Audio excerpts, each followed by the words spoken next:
de referência ao comércio e à repartição dos bens. Assim, passariam ainda mais de 1000 anos entre esse período e a produção do livro do Gênesis. Porém, se a história que ele descreve for verdadeira, devemos obrigatoriamente encontrar a partir daqui as primeiras referências a Adão, já que este seria, de acordo com a Bíblia, o genitor comum de todos os povos. E por incrível que pareça, essa referência existe e foi encontrada numa quantidade maior que o necessário para validar o texto bíblico. Milhares de tabletes cuneiformes, pilares e inscrições foram escavados na região que compreende a antiga Mesopotâmia. Eram recibos, cartas, leis, documentos de propriedade, etc. Alguns tinham por conteúdo listas genealógicas e histórias tradicionais sobre os primórdios da humanidade. Ao avaliá-los, qual não foi a surpresa dos arqueólogos ao perceberem que muitos traziam semelhanças bastante acentuadas com o que seria posteriormente escrito na Bíblia. Uma extraordinária coincidência foi percebida, por exemplo, na forma como os antigos documentos egípcios e mesopotâmicos chamavam o primeiro ancestral da humanidade. A grafia do seu nome variava entre Adamu, Adime, Adapa, Alulim, Alorus, Atam, Admuzi e outros. Ora, não seria razoável supor que todas estas formas constituiriam variações ortográficas do mesmo nome Adão? Note que a forma hebraica Adam se adequa naturalmente em todas estas variações. A semelhança fonética é muito acentuada. É como se conhecêssemos um homem chamado João, mas que os alemães chamariam de Johanan, os ingleses de John, os espanhóis de Juan e os franceses de Jean. Apesar das diferenças idiomáticas, existe uma raiz temática que permanece em todas as formas de escrita ou pronúncia daquele nome. Os tabletes cuneiformes encontrados no Oriente revelaram ainda que desde longo tempo existiu na Mesopotâmia uma tradicional história acerca de um certo Adapa, ancestral de toda a humanidade. Aliás, Adapa é um nome que muito se assemelha ao vocábulo Adam ou Adão. Dessa história já foram encontrados 4 fragmentos, sendo 3 deles derivados da biblioteca de Assurbanipal e o mais extenso e antigo dos arquivos egípcios de El Amarna, escritos por volta do 14º século a.C. O poema original gira em torno da problemática da vida eterna, pois, segundo seu relato, o primeiro homem criado pelos deuses chamava-se Adapa. Ele recebera uma grande sabedoria, mas não era naturalmente imortal. Adapa era, pela criação, o filho do deus Ea e morava na cidade sagrada de Eridu. O curioso é notar que Eridu e Éden procedem da mesma raiz etimológica em conjunto com o sumeriano Edin ou Edenu, que também querem dizer paraíso ou planura.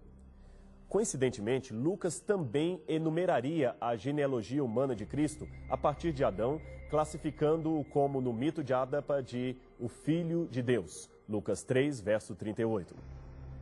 A história prossegue dizendo que Adapa vivia em meio aos Anunnakis, palavra que lembra muito de perto o termo Anaquins, ou gigantes, que temos na Bíblia. Depois apresenta sua falha ao quebrar com a vela do seu barco a asa do vento sul, impedindo-o de soprar sobre a terra. Em seu julgamento perante os deuses, Adapa se recusa a alimentar-se do pão da vida e da água da vida. Aquilo, na verdade, era um teste, pois ele sabia que não lhe era permitido participar do alimento reservado aos deuses. Inconformado, o deus Anu lhe pergunta: por que não tens comido nem bebido da água da vida? Se assim fazes, não poderás ter a vida eterna. Estas palavras ecoam a mesma proposta da serpente ao oferecer o fruto para Eva. É certo que não morrereis, porque no dia em que dele comerdes, sereis iguais a Deus. Adapa, portanto, é elogiado em sua atitude de recusar comer o fruto proibido. A única coisa que ele aceitou dos deuses foi tomar sobre si um segundo manto, dado para substituir o primeiro, que era o manto da lamentação, e ser ungido com azeite.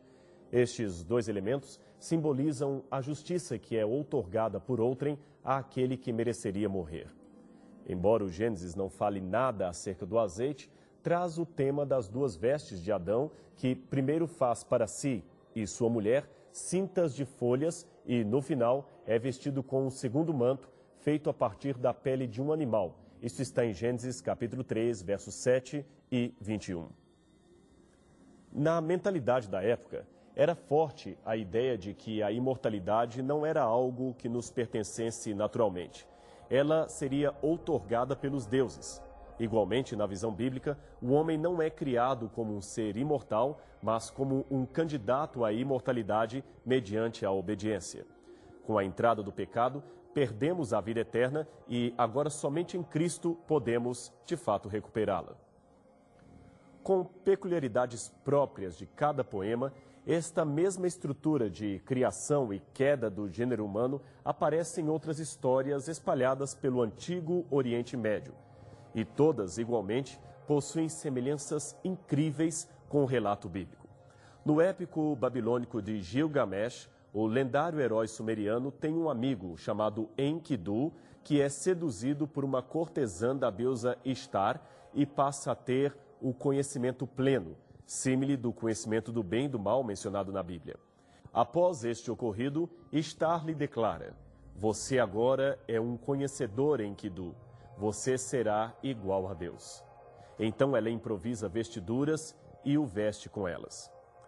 Um tablete encontrado em 1934 no sítio de Khor-Shabba, a 23 quilômetros de Nínive, contém uma lista de reis assírios, começando com 17 reis que viveram em tendas, provavelmente os líderes dos povos nômades. Tudia é o primeiro nome da lista, seguido por Adamu, que muito provavelmente seria um título de realeza advindo de um ancestral famoso, como foi o nome César para os imperadores romanos. Mais à frente, noutra lista, encontramos o 37º rei, chamado Puzar-Azur. Ele era um dos vários reis nomeados em homenagem ao seu ancestral Azur, o fundador da Assíria. Em Gênesis capítulo 4, verso 22, encontramos o mesmo costume num dos descendentes de Caim, que se autodenomina Tubal-Caim. Assim, é possível que Adamu tenha sido um rei que assumiu esse nome em homenagem a outro Adamu, importante, que existiu bem antes dele. E por que não supor que seria uma homenagem ao Adão que viveu no Éden? Estes foram apenas alguns exemplos extraídos do Oriente Médio, mas existem ainda muitos mais. Todos eles testemunham, inclusive, a história de como o dilúvio e a Torre de Babel fizeram parte da relação do mundo. No estudo comparativo destas culturas, os arqueólogos perceberam que pelo menos 6 elementos históricos do Gênesis podem ser encontrados nos tabletes que agora eram traduzidos por peritos em paleografia. De maneira bastante comum, eles mencionavam, em primeiro lugar, a criação e desobediência de um casal humano que perde o paraíso. Em segundo lugar, a maldição que segue à desobediência, trazendo a morte aos habitantes da terra. Em terceiro, o início da família humana, marcado pela tragédia de um assassinato, onde um irmão mata o outro irmão. Em quarto lugar, a humanidade que se torna má e por isso é destruída no dilúvio. Em quinto lugar, menciona-se o perecimento de quase todos, menos alguns que são preservados pelos deuses. E em sexto e último lugar, menciona-se a confusão de idiomas, que espalha os homens pelos 4 cantos da terra. Esses paralelos literários derrubaram a tese de que a narrativa do Gênesis seria apenas um mito criado pelo autor da Bíblia, tradicionalmente apontado como sendo Moisés.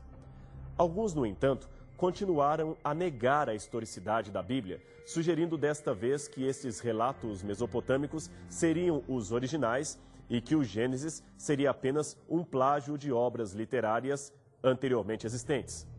Mas, desmentindo esta última hipótese, Kenneth A. Kitchen, professor emérito de egiptologia da Universidade de Liverpool, escreveu que a suposição comum de que este relato bíblico é simplesmente uma versão simplificada de lendas babilônicas é um sofisma em suas bases metodológicas.